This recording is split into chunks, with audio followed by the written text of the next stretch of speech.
ನಮಸ್ಕಾರ ಸ್ನೇಹಿತರೆ, ಇದೇ ತಿಂಗಳ 27ನೇ ತಾರೀಕು ವೈಶಾಖ ಅಮಾವಾಸ್ಯೆ. ಇಂತಹ ಅದ್ಭುತವಾದ ದಿನದಂದು ಯಾರು ಮನೆಯಲ್ಲಿ ಈ 3 ಪದಾರ್ಥಗಳನ್ನು ಬೆರೆಸಿ ಧೂಪ ಹಾಕುತ್ತಾರೋ ಅವರ ಮನೆ ತುಂಬಾನೇ ಪ್ರಶಾಂತವಾಗಿ ಬದಲಾಗುತ್ತದೆ. ಹಾಗೆ ಅವರ ಮನೆಯಲ್ಲಿರುವ ದರಿದ್ರ ಬಾಧೆಗಳೆಲ್ಲವೂ ಹೋಗುತ್ತದೆ. ಈ ವಿಡಿಯೋದಲ್ಲಿ ಆ 3 ಪದಾರ್ಥಗಳು ಯಾವುದು, ಧೂಪ ಯಾವ ರೀತಿ ಹಾಕಬೇಕು ಎಂದು ತಿಳಿಸಿಕೊಡ್ತೀನಿ. ಆದರೆ ಅದಕ್ಕೂ ಮುಂಚೆ ನೀವಿನ್ನೂ ನಮ್ಮ ಚಾನೆಲ್ ಅನ್ನು ಸಬ್ಸ್ಕ್ರೈಬ್ ಮಾಡ್ಕೊಂಡಿಲ್ಲ ಅಂದ್ರೆ ಖಂಡಿತ ಈಗಲೇ ಸಬ್ಸ್ಕ್ರೈಬ್ ಮಾಡ್ಕೊಳ್ಳಿ. ಹಾಗೆ ಈ ವಿಡಿಯೋ ಇಷ್ಟ ಆದ್ರೆ ಮರೀದೇ ಒಂದು ಲೈಕ್ ಕೊಡಿ. ಸ್ನೇಹಿತರೆ, ಅಮಾವಾಸ್ಯೆ ಅಂದ್ರೆ ಲಕ್ಷ್ಮೀ ದೇವಿಗೆ ತುಂಬಾ ಇಷ್ಟ. ಅವತ್ತು ಯಾರು ಲಕ್ಷ್ಮೀ ದೇವಿಯ ಆರಾಧನೆ ಮಾಡ್ತಾರೋ ಅವರಿಗೆ ಖಂಡಿತ ಲಕ್ಷ್ಮೀ ಕಟಾಕ್ಷ ಪ್ರಾಪ್ತಿಯಾಗುತ್ತದೆ. ತುಂಬಾ ಜನರು ಅಮಾವಾಸ್ಯೆಯನ್ನು ಅಶುಭ ಸೂಚಕ ಎಂದು ಭಾವಿಸಿ ಯಾವ ಕೆಲಸವೂ ಮಾಡುವುದಿಲ್ಲ. ಆದರೆ ಅಮಾವಾಸ್ಯೆ ತಿಥಿಯ ದಿನ ಯಾವುದಾದರೂ ಹೊಸ ಕೆಲಸ ಶುರು ಮಾಡಿದರೆ ತುಂಬಾ ಒಳ್ಳೆಯದು. ಅಮಾವಾಸ್ಯೆ ಮತ್ತು ಪೌರ್ಣಮಿ ಶೂನ್ಯ ತಿಥಿಗಳು. ಇಂತಹ ಶೂನ್ಯ ತಿಥಿಗಳಲ್ಲಿ ವಿಶೇಷವಾದ ದೈವಿಕ ಶಕ್ತಿಗಳು ಇರುತ್ತವೆ. ಹಾಗೆ ಆ ತಿಥಿಗಳು ಪರಮ ಪವಿತ್ರವಾದುವು ಎಂದು ನಮ್ಮ ಪುರಾಣಗಳಲ್ಲಿ ವಿವರಿಸಲಾಗಿದೆ. ಅಮಾವಾಸ್ಯೆಯ ದಿನ ಲಕ್ಷ್ಮೀ ದೇವಿಯನ್ನು ಪೂಜಿಸುವುದರಿಂದ ಗಂಡ ಆಯಸ್ಸು ಆರೋಗ್ಯವಾಗಿ ಬದುಕುತ್ತಾನೆ. ಮಹಾಭಾರತದಲ್ಲೂ ಕೂಡ ಪಾಂಡವರು ಯಾವ ಕೆಲಸ ಶುರು ಮಾಡಬೇಕು ಅಂದರೂ ಅಮಾವಾಸ್ಯೆಯ ದಿನದಂದೇ ಶುರು ಮಾಡುತ್ತಿದ್ದರು. ಆ ರೀತಿ ಶುರು ಮಾಡಿ ಎಷ್ಟೋ ಯಶಸ್ಸನ್ನು ಕೂಡ ಪಡೆದುಕೊಂಡರು. ಅಮಾವಾಸ್ಯೆ ತಿಥಿಯನ್ನು ಅತಿ ಪವಿತ್ರವಾದ ತಿಥಿ ಎಂದು ಪಾಂಡವರು ಭಾವಿಸುತ್ತಿದ್ದರು. ಇನ್ನು ತಮಿಳುನಾಡು ಮತ್ತು ಉತ್ತರದ ರಾಜ್ಯಗಳಲ್ಲಿ ಅಮಾವಾಸ್ಯೆಯ ದಿನಕ್ಕಾಗಿ ಕಾದು ಕುಳಿತು ಹೊಸ ಕೆಲಸ ಶುರು ಮಾಡುತ್ತಾರೆ. ಅಮಾವಾಸ್ಯೆ ದೇವರ ಆರಾಧನೆಗೆ ಒಳ್ಳೆಯ ದಿನ. ಅಮಾವಾಸ್ಯೆ ದಿನ ಲಕ್ಷ್ಮೀ ದೇವಿಯ ಜೊತೆಗೆ ಮಹಾವಿಷ್ಣು, ಪರಮೇಶ್ವರ, ಶನಿದೇವರು ಹಾಗೂ ಆಂಜನೇಯ ಸ್ವಾಮಿಯನ್ನು ಕೂಡ ಪೂಜಿಸಲಾಗುತ್ತದೆ. ಅಮಾವಾಸ್ಯೆಯ ದಿನ ಭಕ್ತಿಯಿಂದ ಪರಮೇಶ್ವರನನ್ನು ಪೂಜಿಸಿದರೆ ಅದೃಷ್ಟ, ಸಂಪತ್ತು ಜೊತೆಗೆ ಅಷ್ಟೈಶ್ವರ್ಯವನ್ನು ಪರಮೇಶ್ವರ ಕೊಡುತ್ತಾರೆ. ನೀವು ಅಂದುಕೊಂಡ ಕಾರ್ಯಗಳು ನೆರವೇರಬೇಕು ಅಂದರೆ ಅಮಾವಾಸ್ಯೆಯ ದಿನ ಆಂಜನೇಯ ಸ್ವಾಮಿಯನ್ನು ಪೂಜಿಸಬೇಕು. ಈ ದಿನ ಆಂಜನೇಯ ಸ್ವಾಮಿಯನ್ನು ಪೂಜಿಸುವುದರಿಂದ ಸಂಪತ್ತಿನ ಜೊತೆಗೆ ನೀವು ಅಂದುಕೊಂಡ ಕೆಲಸಗಳು ಬೇಗನೆ ಪೂರ್ತಿಯಾಗುತ್ತದೆ. ಅದಕ್ಕಾಗಿ ನೀವು ಆಂಜನೇಯ ಸ್ವಾಮಿಯ ದೇವಸ್ಥಾನಕ್ಕೆ ಹೋಗಿ ಅವರಿಗೆ ತುಪ್ಪದ ದೀಪ ಹಚ್ಚಿ 18 ಪ್ರದಕ್ಷಿಣೆ ಹಾಕಬೇಕಾಗುತ್ತದೆ. ಅಮಾವಾಸ್ಯೆ ದಿನ ಮಹಾವಿಷ್ಣುವನ್ನು ಪೂಜಿಸುವುದರಿಂದ ಆರ್ಥಿಕ ಸಮಸ್ಯೆಗಳು ಹೋಗಿ ಆಯಸ್ಸು ಆರೋಗ್ಯ ಹೆಚ್ಚಾಗುತ್ತದೆ. ಅಮಾವಾಸ್ಯೆಯ ದಿನ ಮನೆಯಲ್ಲಿ ಮೃತಪಟ್ಟ ಪೂರ್ವಿಕರನ್ನು ಪೂಜಿಸುವುದರಿಂದ ಅವರು ಸಂತೃಪ್ತಿ ಹೊಂದುತ್ತಾರೆ. ಅಮಾವಾಸ್ಯೆಯ ದಿನ ಪಿತೃದೇವತೆಗಳು ಮನೆಗೆ ಬರುತ್ತಾರೆಂದು ಹಿಂದೂಗಳು ನಂಬುತ್ತಾರೆ.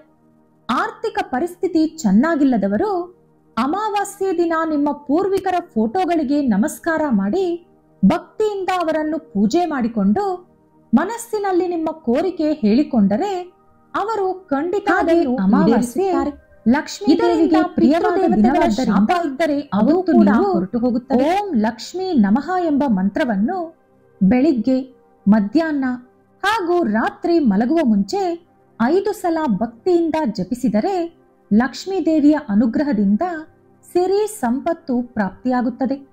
ಅಮಾವಾಸ್ಯೆ ದಿನ ಶನಿದೇವರನ್ನು ಪೂಜಿಸುವುದರಿಂದ ಶನಿದೋಷ ಹೋಗಿ ಮನೆಯಲ್ಲಿರುವ ಕಷ್ಟಗಳೆಲ್ಲವೂ ಹೊರಟು ಹೋಗುತ್ತದೆ.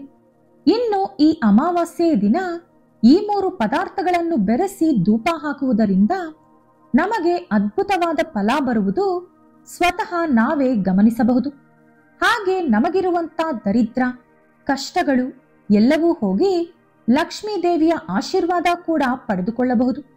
ಹಾಗಾಗಿ ಈ ಶಕ್ತಿಯುತವಾದ ದಿನದಂದು ಈ ಅದ್ಭುತವಾದ ಧೂಪವನ್ನು ನಿಮ್ಮ ಮನೆಯಲ್ಲಿ ತಪ್ಪದೇ ಹಾಕಿ. ಈ ಧೂಪ ಹಾಕಿದ ಮೇಲೆ ನಿಮಗೆ ಬರುವಂತಹ ಫಲವನ್ನು ನೀವೇ ನೋಡಿ ಆಶ್ಚರ್ಯ ಪಡುತ್ತೀರಿ.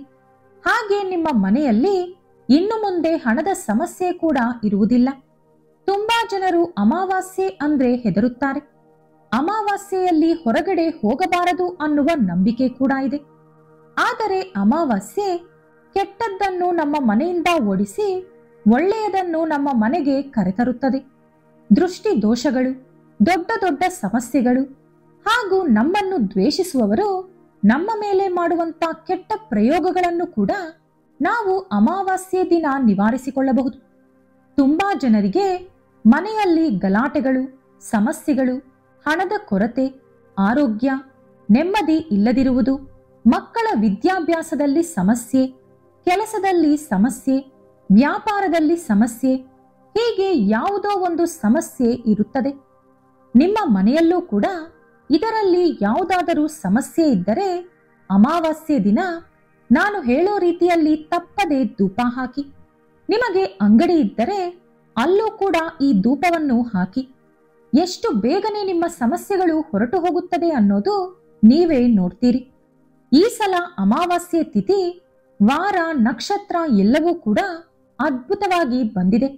ಹಾಗಾಗಿ ಈ ದಿನ ಮಾಡುವಂತ ಯಾವ ಪರಿಹಾರ ಕೂಡ ಒಳ್ಳೆ ಫಲ ಕೊಡುತ್ತದೆ. ಈ ಅಮಾವಾಸ್ಯೆಯ ದಿನ ಈ 3 ಪದಾರ್ಥಗಳನ್ನು ಬೆರೆಸಿ ಧೂಪ ಹಾಕುವುದರಿಂದ ಮನೆಯಲ್ಲಿ ತುಂಬಾ ಒಳ್ಳೆಯದು ನಡೆಯುತ್ತದೆ. ಯಾಕಂದ್ರೆ ಪ್ರತಿಯೊಬ್ಬರ ಮನೆಯೊಳಗೂ ಬಾತ್ರೂಮ್ಗಳು ಇರುತ್ತದೆ. ನಾವು ಹೊರಗಡೆ ಎಲ್ಲಾ ಕಡೆ ಓಡಾಡಿ ಮನೆಗೆ ಬಂದು ಬಾತ್ರೂಮ್ ಒಳಗೆ ಕಾಲು ತೊಳೆದುಕೊಳ್ತೀವಿ. ನಾವು ಹೊರಗಡೆಯಿಂದ ಮನೆಗೆ ಬರುವಾಗ ನಮ್ಮ ಜೊತೆ ಹೊರಗಿರುವಂತಹ ನೆಗೆಟಿವ್ ಎನರ್ಜಿ ಕೂಡ ಮನೆಯೊಳಗೆ ಬರುತ್ತದೆ. ನಮ್ಮ ಕಣ್ಣಿಗೆ ಅದು ಕಾಣಿಸದಿರುವುದರಿಂದ ನಾವದನ್ನು ಗಮನಿಸುವುದಿಲ್ಲ. ಹಾಗೆ ನಮ್ಮ ಮನೆಯೊಳಗೆ ಬರುವವರು ಕೆಟ್ಟವರು, ಒಳ್ಳೆಯವರು ಇಬ್ಬರು ಇರುತ್ತಾರೆ. ಅವರ ಜೊತೆ ಬರುವಂತ ನೆಗೆಟಿವ್ ಎನರ್ಜಿ ಕೂಡ ನಮ್ಮ ಮನೆಯೊಳಗೆ ಪ್ರವೇಶಿಸುತ್ತದೆ. ಆ ಕಾರಣಗಳಿಂದಲೂ ಕೂಡ ಮನೆಯಲ್ಲಿ ವಿಪರೀತವಾಗಿ ಸಮಸ್ಯೆಗಳು ಶುರುವಾಗುತ್ತದೆ. ಕೆಲವರು ಮನೆಗೆ ಬಂದು ಹೋದ ಮೇಲೆ ಮನೆಯಲ್ಲಿ ವಿಪರೀತವಾಗಿ ಕಷ್ಟಗಳು ಶುರುವಾಗುವುದನ್ನು ನಾವು ಒಂದಲ್ಲ ಒಂದು ಸಲ ಗಮನಿಸಿರುತ್ತೀವಿ. ಆ ರೀತಿ ಆಗೋಕೆ ಕಾರಣ ಏನಂದ್ರೆ, ಅವರ ಮೈಯೊಳಗೆ ಯಾವುದಾದರೂ ನೆಗೆಟಿವ್ ಎನರ್ಜಿ ಇದ್ದರೆ ಅವರು ನಮ್ಮ ಮನೆಗೆ ಬಂದಾಗ ಆ ನೆಗೆಟಿವ್ ಎನರ್ಜಿ ಅವರ ಮೈಯಿಂದ ಹೊರಬಂದು ನಮ್ಮ ಮನೆಯೊಳಗೆ ಉಳಿದು ಹೋಗುತ್ತದೆ. ಹಿಂದಿನ ಕಾಲದಲ್ಲಾದರೆ ಹೊರಗಿಂದ ಮನೆಗೆ ಬರಬೇಕು ಅಂದ್ರೆ ಕಾಲು ತೊಳೆದುಕೊಂಡು ಮನೆಯೊಳಗೆ ಕಾಲಿಡುತ್ತಿದ್ದರು. ಈಗಲೂ ಕೂಡ ಕೆಲವು ಮನೆಗಳಲ್ಲಿ ಇದೇ ಆಚಾರ ಪಾಲಿಸುತ್ತಾರೆ. ದೇವಸ್ಥಾನಗಳಲ್ಲೂ ಕೂಡ ಇದೇ ಕಾರಣದಿಂದಲೇ ಕಾಲು ತೊಳೆದುಕೊಂಡು ಒಳಗೆ ಬರುವ ಆಚಾರ ಇಡಲಾಗಿದೆ. ಆದರೆ ಈಗ ಆ ರೀತಿ ಮಾಡಬೇಕು ಅಂದ್ರೆ ನಮಗೆ ಸ್ವಂತ ಮನೆ ಇರಬೇಕು. ಮನೆ ಹೊರಗಡೆ ಕಾಲು ತೊಳೆದುಕೊಳ್ಳಲು ಜಾಗ ಇರಬೇಕು ಅಥವಾ ಬಾತ್ರೂಮ್ ಇರಬೇಕು. ಇತ್ತೀಚೆಗೆ ಯಾರ ಮನೆ ಹೊರಗೆ ತಾನೇ ಅಂತ ವ್ಯವಸ್ಥೆ ಮಾಡಿರುತ್ತಾರೆ. ಎಲ್ಲರ ಮನೆಯಲ್ಲೂ ಬಾತ್ರೂಮ್ಗಳು ಹಾಲಲ್ಲಿ ಅಥವಾ ಬೆಡ್ರೂಮ್ ಒಳಗೆ ಕಟ್ಟಿರ್ತಾರೆ. ಕೆಲವರ ಮನೆಗಳಲ್ಲಿ ಕಿಚನ್ ಒಳಗಿರುತ್ತೆ. ಹಾಗಾಗಿ ಇರೋ ದರಿದ್ರ ಎಲ್ಲ ನಮ್ಮ ಮನೆಯಲ್ಲಿ ನಾವು ಬಂದೋಬಸ್ತಾಗಿ ಕಾಪಾಡ್ಕೊಳ್ತಾ ಇರ್ತೀವಿ.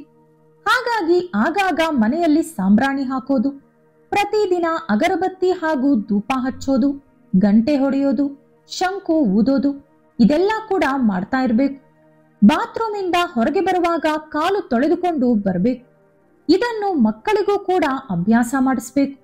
ಪ್ರತಿದಿನ ಮನೆ ಹೊರಗಿಂದ ಒಳಗೆ ಬರುವಾಗ ಕಾಲು ತೊಳೆಯಲು ಸಾಧ್ಯವಾಗಲಿಲ್ಲ ಅಂದ್ರೂ ಕೂಡ ಯಾವುದಾದರೂ ಸಾವಿಗೆ ಹೋದಾಗ ಅಥವಾ ಸ್ಮಶಾನಕ್ಕೆ ಹೋದ ಸಂದರ್ಭದಲ್ಲಿ ಯಾವುದಾದರೂ ಪಾತ್ರೆ ಒಳಗೆ ಕಾಲಿಟ್ಟು ಮನೆ ಹೊರಗಡೆಯೇ ಕಾಲು ತೊಳೆದುಕೊಂಡು ಮನೆಯೊಳಗೆ ಹೋಗೋಕೆ ಪ್ರಯತ್ನ ಪಡಿ. ಅಥವಾ ನೀವು ಮನೆಯೊಳಗೆ ಬಂದರೂ ಕೂಡ ಸ್ನಾನ ಮಾಡಿದ ಮೇಲೆ ಮನೆಯೆಲ್ಲ ಗಂಗಾಜಲ ಚೆಲ್ಲಿ ಮನೆಯನ್ನು ಗುಡಿಸಿ ಒರೆಸಿಕೊಳ್ಳಿ. ಅಥವಾ ಒಂದು ವಾಟರ್ ಬಾಟಲ್ ತಗೊಂಡು ಮನೆ ಹತ್ತಿರದಲ್ಲಿ ಎಲ್ಲಾದರೂ ಜಾಗ ಇದ್ದರೆ ಅಲ್ಲೇ ಕಾಲು ತೊಳೆದುಕೊಂಡು ಮತ್ತೆ ಮನೆಗೆ ಹೋಗಿ. ಇನ್ನು ಧೂಪ ಹಾಕೋಕೆ ಬೇಕಾದಂತ ಪದಾರ್ಥಗಳು ಸಾಂಬ್ರಾಣಿ, ಕರ್ಪೂರ ಹಾಗೂ ಕೆಲವು ಒಣಗಿದಂತ ಬೇವಿನ ಎಲೆಗಳು. ಈ 3 ಪದಾರ್ಥಗಳು ತುಂಬಾ ಮುಖ್ಯ.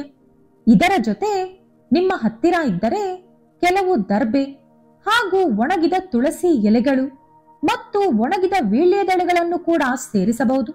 ಇಲ್ಲದಿದ್ದರೆ ಬರೀ ಬೇವಿನ ಎಲೆ, ಕರ್ಪೂರ ಮತ್ತು ಸಾಂಬ್ರಾಣಿ ಬಳಸಿ ಧೂಪ ಹಾಕಿದರೂ ಸರಿ ಹೋಗುತ್ತದೆ. ಇದರಿಂದ ನಿಮ್ಮ ಮನೆಯಲ್ಲೇನಾದರೂ ನೆಗೆಟಿವ್ ಎನರ್ಜಿ ಇದ್ದರೆ ಅಥವಾ ಮೈಯಲ್ಲೇನಾದರೂ ಇದ್ದರೆ ಒಂದು ಕ್ಷಣ ಕೂಡ ನಿಮ್ಮ ಮನೆಯಲ್ಲದು ಇರುವುದಿಲ್ಲ. ಯಾವ ರೀತಿ ಮನೆಯೊಳಗೆ ಬಂತೋ ಅದೇ ರೀತಿ ಹೊರಗೆ ಹೊರಟು ಹೋಗುತ್ತದೆ.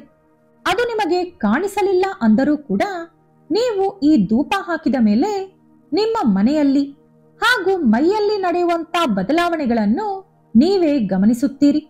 ಈ ವಿಡಿಯೋ ನಿಮಗೆ ಇಷ್ಟ ಆದರೆ ಲೈಕ್ ಮಾಡಿ, ಶೇರ್ ಮಾಡಿ.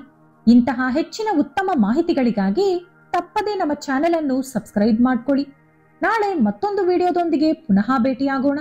ಧನ್ಯವಾದಗಳು.